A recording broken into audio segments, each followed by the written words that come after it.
Hi everybody, and welcome to another video of the channel.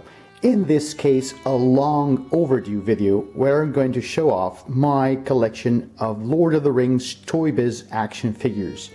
A couple of weeks ago I promised to show this collection to some people, and due to a number of reasons, mainly my laziness, I didn't shoot this video, and I hope to set matters straight right away. So here we go, starting off on this array of figures that we've got over here. So let me just introduce to you a couple of figures. I'm not going to pretend to know all of their names, because if I had once, I'm sure I've forgotten some of their names. But this little collection is quite interesting for me because it originated in the early 2000s, back when the movies first came out. And one thing that they did that I thoroughly enjoy is that they do individual sculptings for each one of their figures, so the bodies are all different from each other. So you may have some similarities, but you have several different sculptures, so all together individual. That's a plus for me. So instead of always using the same body and repaint it and repackage it and whatever, so they actually introduced new sculptures. So I've already featured Treebeard on one of my previous videos, and where I compared him with Groot from Guardians of the Galaxy. You will notice that some of these figures were accompanied by small dioramas. You have Sam over here with this, diorama, which has an orc, Moria orc, displayed on it. So I was particularly crossed with the gentleman who delivers the mail in my house, because this had been broken, but I managed to glue it, so not all that important. Okay, let me just show you this piece I've got over here, which is of course the Nazgul with his fell beast.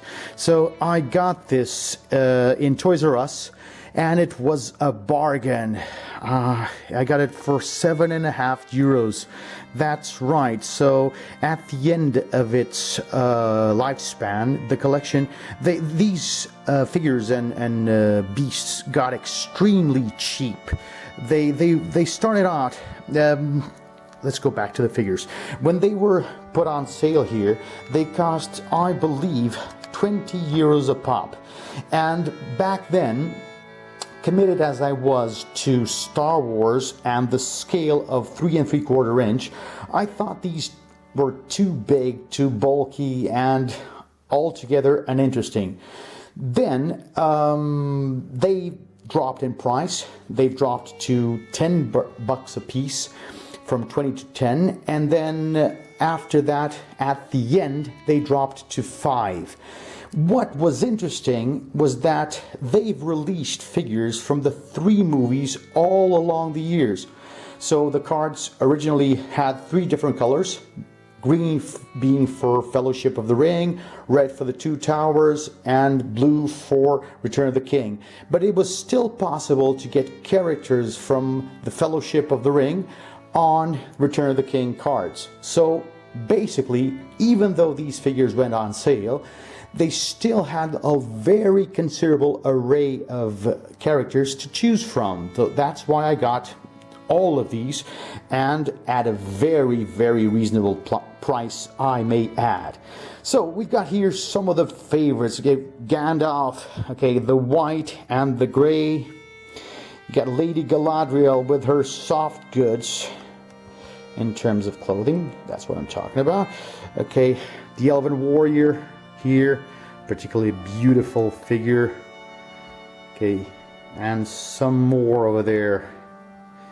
These gentlemen, I believe, are from Rohan. No, they're from what's that name? These guys are the riders from Rohan. So the other ones are from Gondor. That's exactly right. You got Boromir and Faramir, his brother. Yes. Yeah, we've got plenty of characters there. Yeah, okay. Moving here to the front. Okay, Aragorn, Legolas. Yeah, we've got Gimli over here. His braid keeps falling off. Okay, I never glued it on. Once again, another Gandalf figure. You've got the super articulated Gollum that featured a piece of wall. Andy Serkis in the house, ladies and gentlemen. Okay, superb actor for this type of role. He's played many different characters. Take a look at the size of this spear that this Rohan warrior is picking up. Of course, considering the size of the trolls he has to battle with, it makes a lot of sense. So I got, as I was telling you, I got some of these figures on sale at the local Toys R Us, and then a group of these I got secondhand, which was a terrific deal. A couple of years ago, we used to have an online site here in Portugal, which was meow.pt,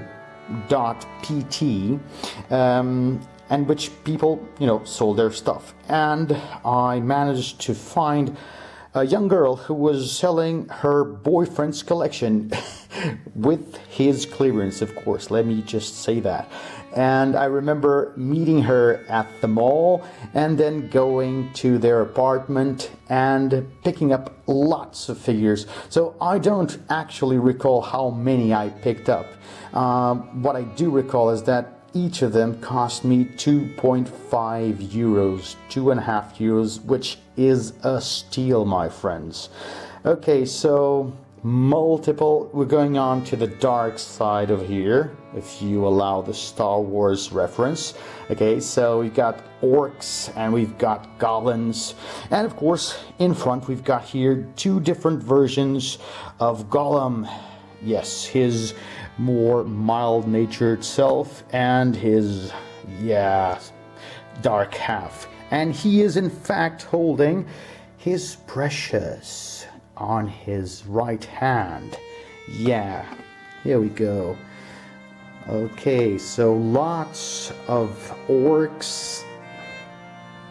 You got the Uruk-hai, who have already been featured on another video I made a couple of months ago. And plenty more orcs, I may add. Don't remember the names of them. I remember this guy being Gothmog. Okay, got Lourdes, of course. Yeah, okay.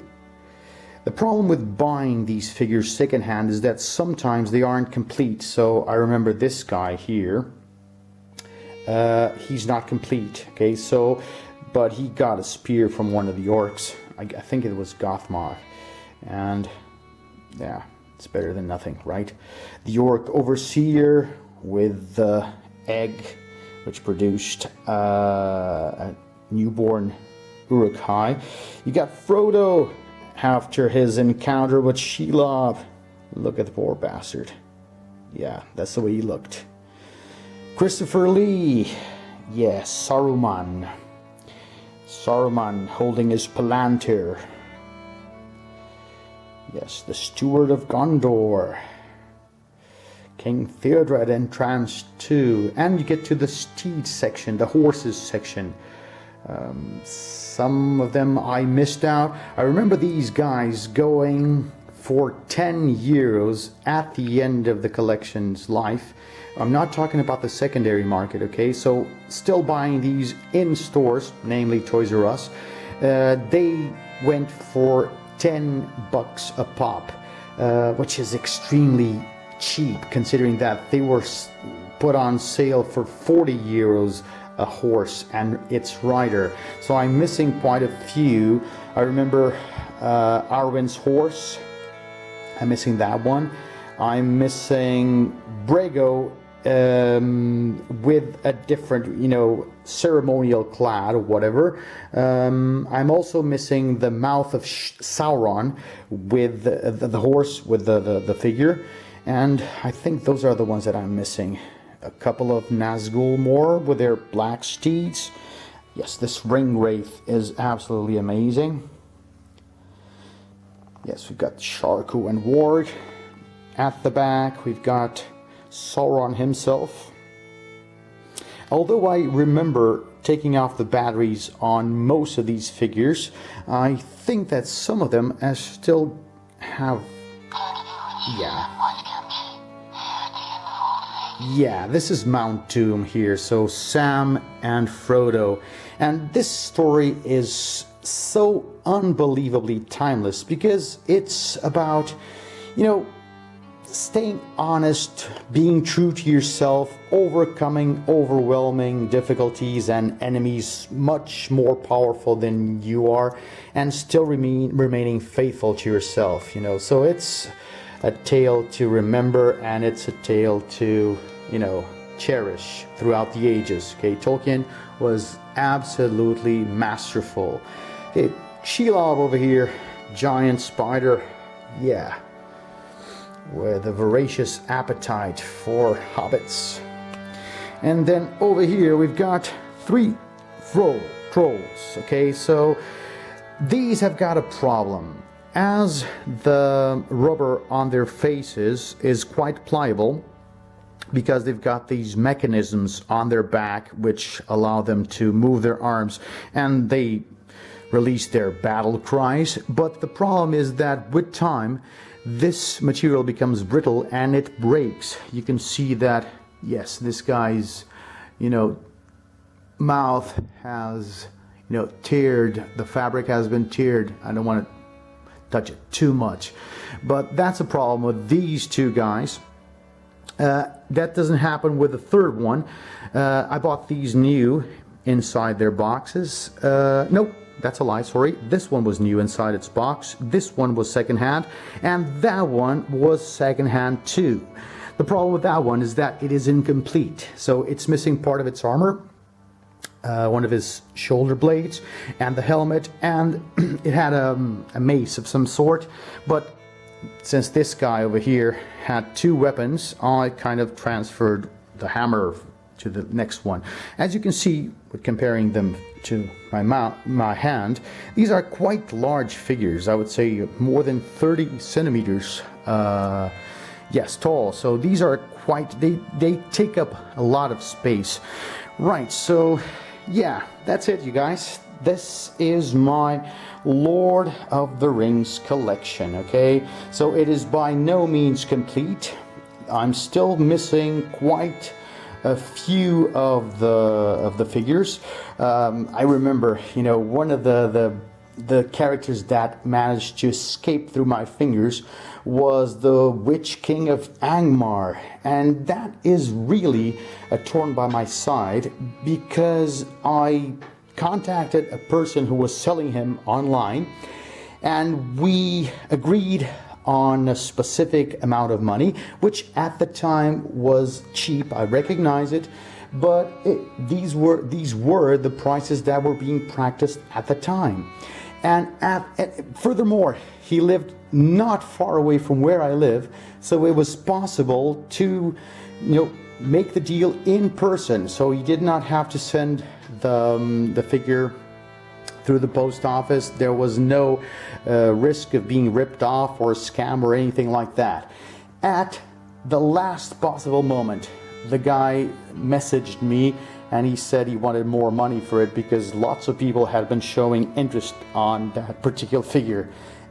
As a question of principle, I declined the deal. So I thought, no, that's not the way I want to, do this. That's not the way I want to collect. So up to today, I still don't have that one. Still haven't lost faith on getting it though. So these things sometimes manage to surprise us. So I can still get them, okay, one of these days. And I remember there were other figures that escaped my collecting, voraciousness, so shall we put it this way, because there are just too many of them. I once again remember the Mouth of Sauron. So it was yeah, complicated. Okay, so this Frodo, translucid Frodo here, doesn't have his sword sting, so it didn't come with his sword. This King of the Dead is a glow-in-the-dark figure over here. Yep. And I think, you guys, that is a wrap. I hope you've all enjoyed this video, and I hope to see you here soon. Bye bye, take care.